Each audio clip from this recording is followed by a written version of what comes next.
En quittant la maison, la jeune fille est confrontée à un garçon inconnu, avec une apparence bien inférieure à la sienne, appuyé contre sa voiture et interrogé. Le garçon répond en disant qu'il est le nouveau conducteur, le regardant toujours, demande qu'il a embauché être son chauffeur et il dit que c'était son père.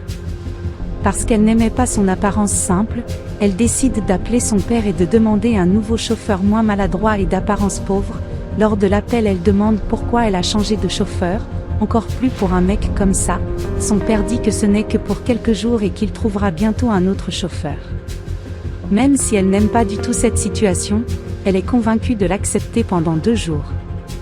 Au moment où il raccroche, il commence à imposer ses règles de manière peu amicale et dit qu'il n'est pas censé faire quelque chose de drôle et dit même qu'il ne l'acceptera que parce qu'il ne sait pas conduire. Il répond qu'il est juste là pour faire son travail et qu'elle peut être assurée qu'il n'essayait pas d'être drôle. Après cela, la jeune fille demande une fois de plus comment son père a eu le courage d'embaucher quelqu'un d'un niveau aussi bas et le nouveau chauffeur répond en disant qu'il n'a peut-être pas beaucoup d'argent ou de bons vêtements, mais c'est pour cela qu'il travaille. Se dirigeant déjà vers la voiture, la jeune fille dit qu'elle sait très bien comment fonctionnent les gens comme lui et pour qu'il ne s'énerve pas, car en plus de ne pas gagner beaucoup et il ne travaillera pour elle que 2 jours.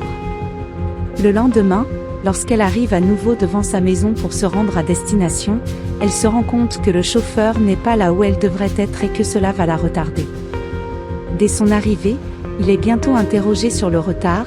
Le garçon demande à la fille de se calmer et se défend en expliquant l'incident imprévu avec le pneu de voiture qui a crevé, l'obligeant à se rendre à l'atelier de réparation de pneus et que cela ne serait pas arrivé si elle avait emmené la voiture pour inspection. Même avec cette explication, la fille n'aime pas devoir attendre 5 longues minutes. Le garçon s'excuse et l'appelle pour qu'elle parte vite afin qu'elle ne soit plus en retard puis se dirige vers la voiture pour ouvrir la portière. Déjà énervée, elle dit savoir ouvrir la portière toute seule, lorsqu'elle tombe sur un sac qui ne lui appartient et demande ensuite au conducteur pourquoi un sac aussi dégoûtant fait dans sa voiture. Le conducteur essaie de se défendre en s'excusant d'avoir oublié de sortir le sac de la haie en disant que ce sont des vêtements gagnés puisqu'elle a dit que les vêtements lui certains sont mauvais, mais même ainsi, elle s'excite encore plus et jette le sac au garçon en disant que la voiture n'est pas la sienne et qu'elle ne lui appartient pas pour ses affaires personnelles. Le garçon dit que ce n'était que des vêtements et lui demande d'arrêter de l'insulter parce qu'il appartient à des classes différentes, mais cela la rend encore plus nerveuse et le congédie en lui demandant les clés de la voiture. Sans aucun doute, il place les clés sur le siège et s'éloigne.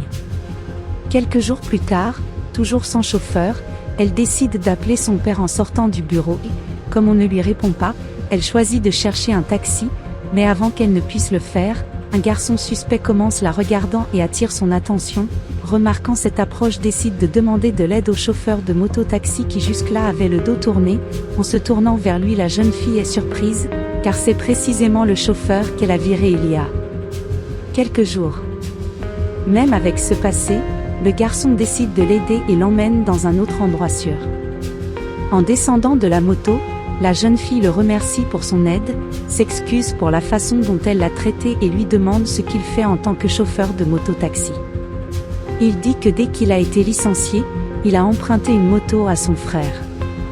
Gagner de l'argent parce que les choses sont difficiles.